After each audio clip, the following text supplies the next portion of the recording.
Okay, so let's get into the infrastructure topic then. One of the things that was kind of interesting for me is the social integration, right? How that will impact cities and the infrastructure in the cities, and building the vertiports and providing that service.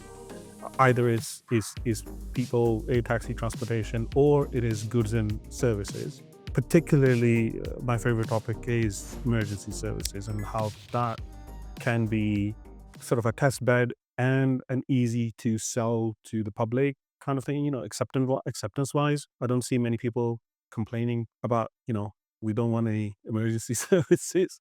What is the social impact or infrastructure impact when it comes to urban and regional environments? We've definitely done like a lot of studies looking at, what are different things that can be done with these new vehicles that would benefit the public good. We've got a study coming out. Also, there's a paper that'll be coming out on that this year as well. But I think I completely agree with you that this is one of the best entrants for this particular market because everyone understands that emergency services are necessary. And obviously, their tolerance for noise is very different when you're dealing with an emergency situation. But there's also opportunities that we've been discussing with some of our sister projects, including Acero, which is our wildfire emergency response operations project, which is looking at how do we manage unmanned aircraft in wildfire suppression zones.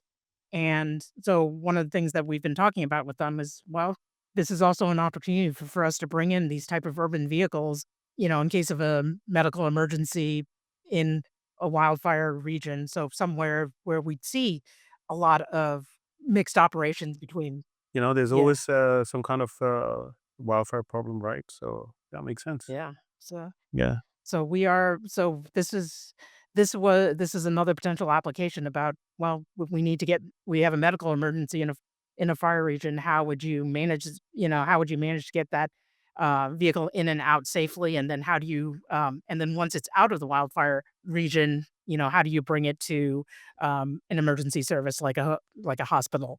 And how do you integrate that with existing air traffic?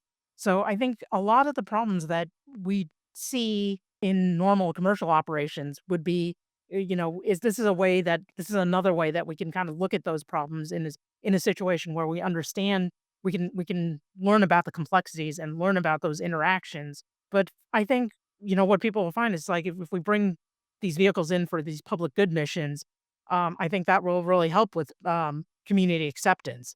Particularly if they're seeing these vehicles and where before they were, you'd fly in a helicopter and it's noisy. There's lots of smelly gas emissions. If you could do this with a vehicle that's much quieter and that's not generating emissions, then I think that will really help with the public perception. And then combine that with the electrification, then hopefully you're bringing down the cost too of making these emergency flights.